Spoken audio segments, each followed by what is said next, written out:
इस्तीफा उनका दे देना। आपने बताया था ठीक उनके भाषण से पहले कि ये कर सकते हैं उद्धव ठाकरे। इसमें उनकी हार देखें या फिर दांव देखें। जिस तरह से लोकतंत्र का चीरहरण कर रहे हैं वो ठीक नहीं है।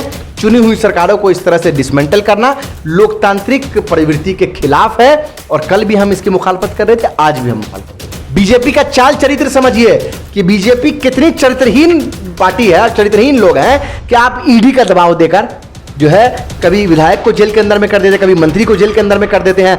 अभी शिवसेना के संजय राउत जो प्रवक्ता हैं, राज्यसभा सांसद हैं, उनको आपने उनके ऊपर ईडी का समन भेज दिया जब पॉलिटिकल क्राइसिस चल रही है। एक सेकंड रुकिए, नहीं एक सेकंड, नहीं ईडी आए, ईडी का वेलकम है, ईडी का वेलकम है, लेकिन ईडी का नोटिस भेज के आप 40 विधायक को अपने पाले में 50-50 करोड़ देके कीजिए, इस पे सवाल कौन करेगा? हाँ, इस पे सवाल कौन करेगा? फिर आप बोलिएगा कि आपके विधायक आपके कंट्रोल में नहीं रहते हैं, फिर उसके बाद आप कुछ दिन बाद बोलिएगा कि जनता ही ऐसी है, जनता का दुर्भाग्य है। तो इस तरह का लैंग्वेज आप लोग इस्तेमाल करना छोड़ दीजिए। कीजिएगा सवाल, कीजिए सवाल। 2 करोड़ रुपया कौन भुगतान करेगा? कहां से आया 2 करोड़ रुपया? एमएलए का सैलरी तो इतना नहीं होता है, कहां से आ रहा है इतना पैसा जो 2 करोड़ रुपया सिर्फ और सिर्फ होटल पे खर्च हो रहा है? चार्टर्ड प्लेन जो जा रहा है उसमें जो 50-50 लाख का जो खर्चा हो रहा है, जो पूरा टोटल खर्चा अब तक का 10-12-15 करोड़ का जो खर्चा आ रहा है, ये खर्चा कौन वहन कर रहा है? इस पे सवाल कीजिएगा। तो नहीं कीजिएगा, आप बोलिएगा कि आपके विधायक कंट्रोल में नहीं है। महाराष्ट्र में जो सियासी एक नाटक चल रहा है, आप सरकार में उनके साथ हैं, क्या ऐसी वजह है कि आपकी सरकार कहीं टिकती नहीं है? मध्य प्रदेश में ले लो, वहाँ भी आप चले जाते हैं, राजस्थान में जाते जाते बची। देखिए अब महाराष्ट्र में मतलब एक तो है आपके अपना खुद नहीं बचा पा रहे, दूसरा जिसके साथ जा रहे हैं वो भी डूब जा रही है। नहीं ऐसा कुछ नहीं, तो आपका वर्जन है कि जिसके साथ जा रहे हैं वो डूब जा रही है। आप इस बात को आप समझिए कि लोकतंत्र के अंदर चुनी हुई सरकारों की एक गरिमा होती है, चुनी हुई सरकारों के ऊपर एक जिम्मेदारी होती है।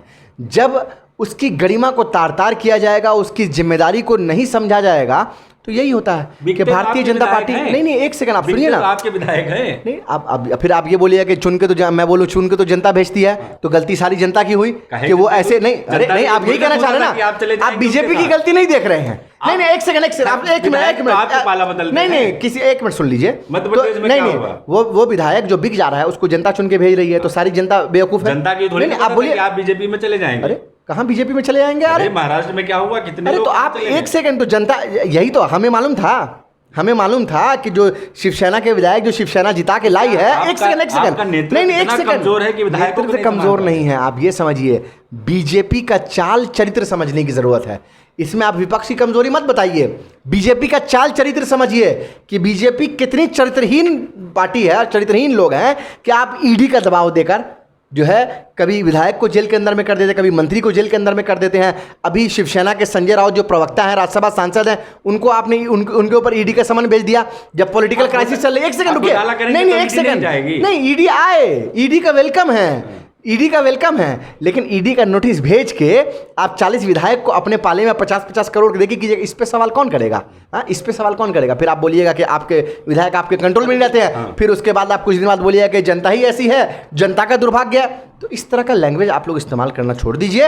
अहम बात यह है कि भारतीय जनता पार्टी जो केंद्र में सत्ता पे काबिज है, वो किस तरह से अपनी सत्ता का दुरुपयोग करके सरकारों को खरीद रही है और चुने हुए विधायक को प्रलोभन देकर 50-100 करोड़ रुपए देकर जो खरीदने का काम चल रहा है, जिससे लोकतंत्र का चीरहरण हो रहा है, लोकतंत्र चरित्रहीन होता जा रहा है। इस पे सवाल करने की जरूरत है और इस पे सबको सोचने की जरूरत है कि ऐसी अगर कोई सरकार बनती है तो उसका बहिष्कार किया जाए। एकनाथ शिंदे का जो ग्रुप है 51 लाख रुपए उन्होंने बाढ़ पीड़ितों के लिए देने का ऐलान किया, तो कुछ अच्छा भी तो कर रहे हैं। आखिरी सवाल आपके लिए, एक सेकंड, असम बाढ़ में डूब रहा है, त्राही त्राही मची है। एक तस्वीर मैंने देखी कि एक बड़ा सा देगचा है, उसके अंदर 2 बच्चों को जो है किसी माँ ने डाल दिया है और पानी के ऊपर उसको छोड़ दिया, इसीलिए कि वो अपने बच्चों को 2 बच्चों को हाथ में लेके नहीं चल सकती पानी में, तो इसीलिए इस भरोसे छोड़ दिया है कि शायद इसमें वो डूबेंगे नहीं और बच जाएंगे। उस वक्त असम के मुख्यमंत्री हेमंता जी का बयान आता है कि टूरिज्म करने आइए, शर्म आनी चाहिए। ये 1.5 से 2 करोड़ रुपए का जो होटल का 5 सितारा होटल का बिल है वो कौन भुगतान करेगा और कहाँ से करेगा? जरा ईडी उस पर भी चली जाए, कीजिएगा सवाल, कीजिए सवाल। 2 करोड़ रुपया कौन भुगतान करेगा? कहाँ से आया 2 करोड़ रुपया? एमएलए का सैलरी तो इतना नहीं होता है, एमएलए का सैलरी तो 1 लाख 1.5 लाख 2 लाख रुपए होता है, तो एक साल में 25 लाख रुपए कमाएगा एक एमएलए। कहाँ से आ रहा है इतना पैसा जो 2 करोड़ रुपया सिर्फ और सिर्फ होटल पे खर्च हो रहा है? चार्टर्ड प्लेन जो जा रहा है उसमें जो 50-50 लाख का जो खर्चा हो रहा है, जो पूरा टोटल खर्चा अब तक का 10-12-15 करोड़ का जो खर्चा आ रहा है, ये खर्चा कौन वहन कर रहा है? इस पे सवाल कीजिएगा तो नहीं कीजिएगा। आप बोलिएगा कि आपके विधायक कंट्रोल में नहीं है। अरे भाई, जब कंट्रोल की बात करते हैं, आप लोग सवाल उठाइए ना इस पे। हम तो सवाल उठा ही रहे हैं, हम तो बोल ही रहे हैं, लेकिन भारतीय जनता पार्टी के और सरकार के, जो केंद्र की सरकार है, उसके चरित्र पर एक सवालिया निशान है। जिस तरह से लोकतंत्र का चीरहरण कर रहे हैं वो ठीक नहीं है। चुनी हुई सरकारों को इस तरह से डिसमेंटल करना लोकतांत्रिक प्रवृत्ति के खिलाफ है, और कल भी हम इसकी मुखालफत कर रहे थे, आज भी हम मुखालफत कर रहे हैं। आखिरी सवाल आपके अपने ही राज्य से, बिहार में, वहाँ आज एक बड़ी खबर, ऑल इंडिया मजलिस इत्तेहादुल मुस्लिमीन के 4 विधायक, यानी जो 5 विधायक थे उसमें 4 विधायक आरजेडी में शामिल हो गए हैं।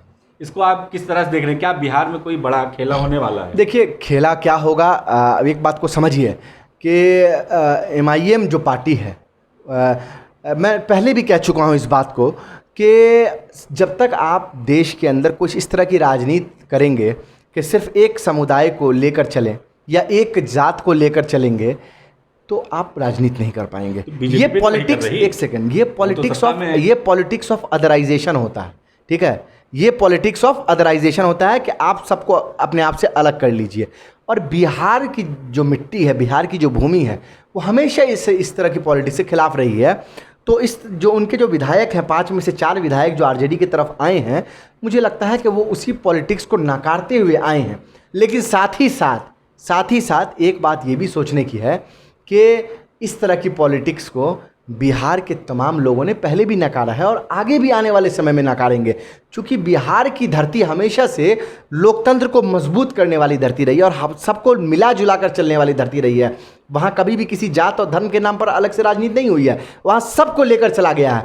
उन जिन लोगों को बोलने का अधिकार नहीं प्राप्त था, कुर्सी पे बैठने का अधिकार नहीं प्राप्त था, वहाँ पर उन लोगों के लिए लड़ाई लड़ी गई है।